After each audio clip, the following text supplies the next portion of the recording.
Chapter 2. Roqib opened his eyes, feeling a sharp, searing pain in his shoulder. He lifted his head. They were in the city's tribunal square. The crowd was slowly growing, murmurs spreading like wildfire. Servants bustled about, arranging seats on the raised platform. This was where the mother and son would be judged. Roqib turned to his unconscious mother and gently nudged her shoulder.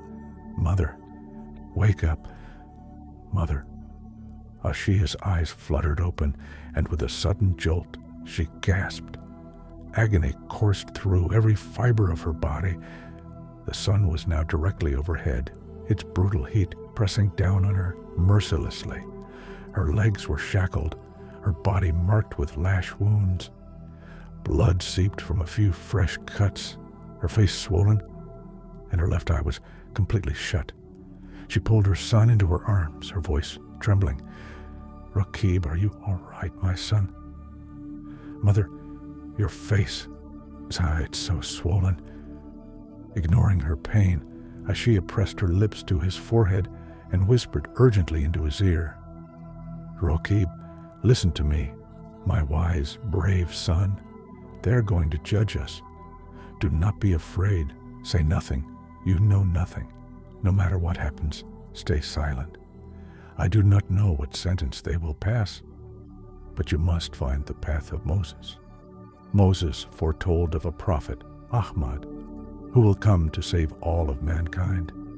He will destroy the disbelievers, crush the oppressors, and bring salvation to the downtrodden. If you ever hear of Ahmad, do not hesitate. Follow him. He is the bearer of the divine message. You are the last heir of our bloodline, Roqib. You must survive. You must restore the honor of our fallen house."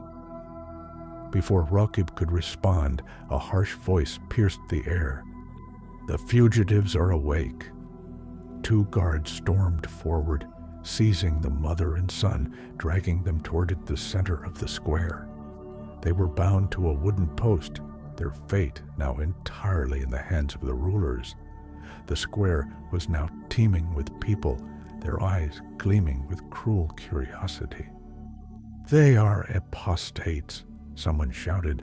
"They have abandoned the faith of Jolut and turned to Moses. How dare they attempt to escape the city? Foolish woman, if not for yourself, you should have at least thought of your child. A dog's pup will always be a dog. Look at the boy, pale and trembling already. You're right, no good can come from a tainted bloodline. Stone them, hang them, behead them, burn them alive. Filthy traitors. How dare they betray us and try to escape?" The mob's rage intensified, growing into a feverish hysteria. If not for the wooden barriers separating them, some might have torn the mother and son apart with their bare hands. Then the deep, thunderous beat of war drums silenced the crowd. A powerful voice rang out across the square. "O people, behold, the supreme ruler of our land, the absolute representative of our most just, King Jolut, the mighty governor, Lord Sakif Goba, is arriving. Beside him rides the sacred high priest, the great advisor of our 360 gods, the protector of our people, revered Aurelian Astinos."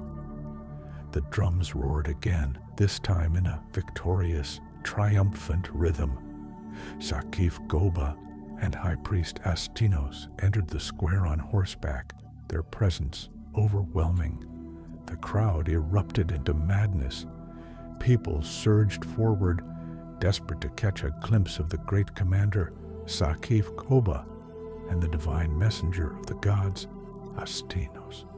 Some leapt into the air, others raised their hands in worship, their voices thick with frenzied devotion. "Oh, mighty Goba! Oh, divine Astinos! I want to see. I can't see them. If only we could kiss the hem of their robes. Even the prints of their boots are sacred."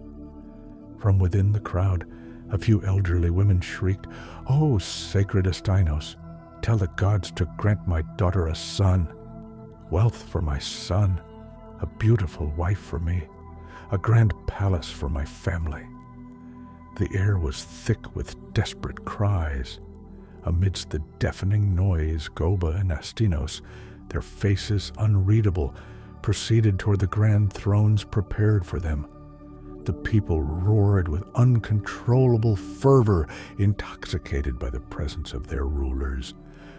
The judgment was about to begin. Some jumped, some raised their hands, and everyone shouted, spitting as they screamed, "Oh, mighty Goba! Oh, divine Astinos!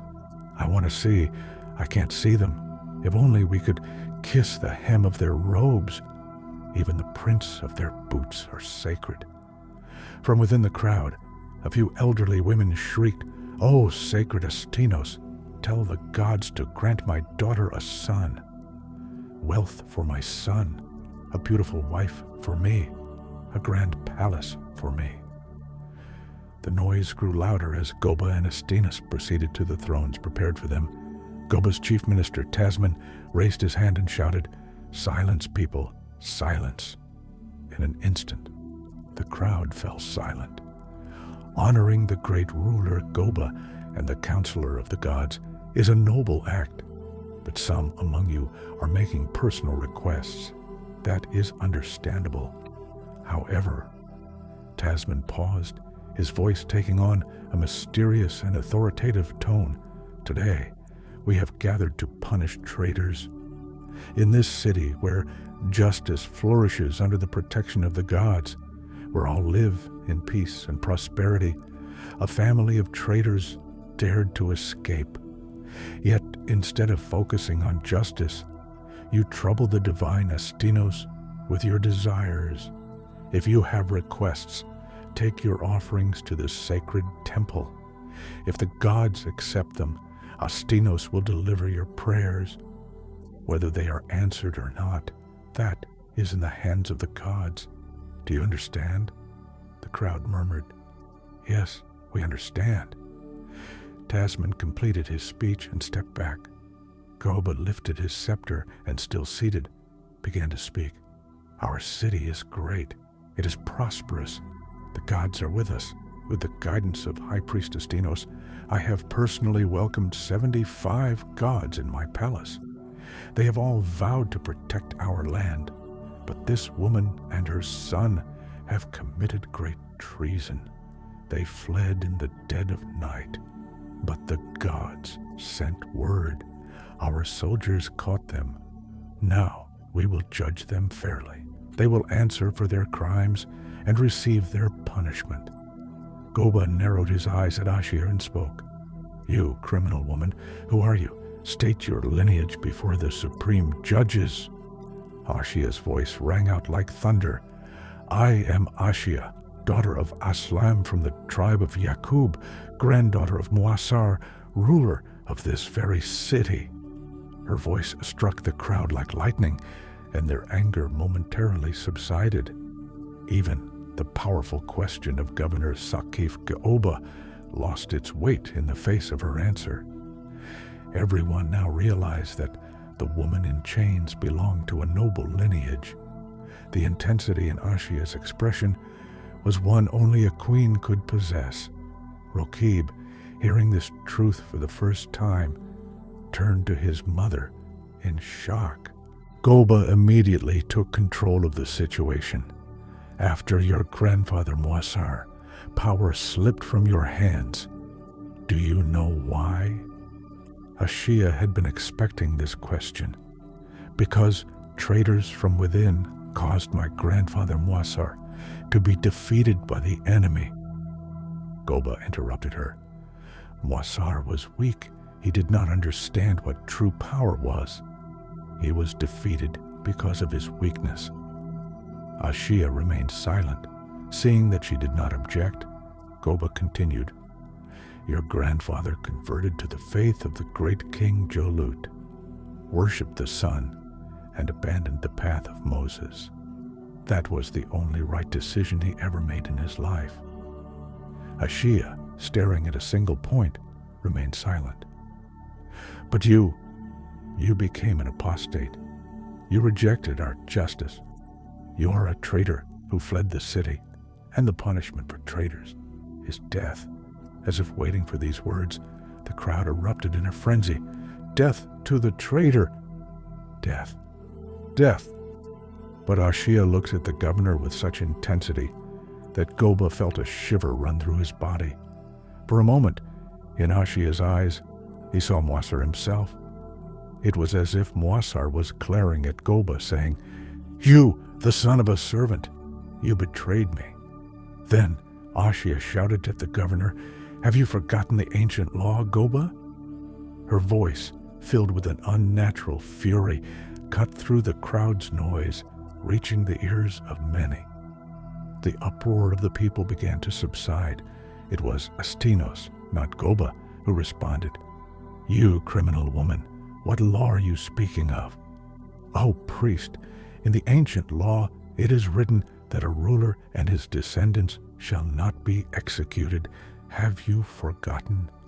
Ashia was right. She had reminded them of an old law that no one could deny. Goba decided to end the trial and announce the verdict. The verdict. Everyone fell silent, waiting to hear the judgment. The criminal widow, Ashia, of noble blood, has committed the following crimes. She attempted to flee our prosperous and just city like a traitor.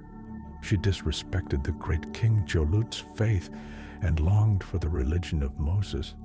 She involved her son in her crime.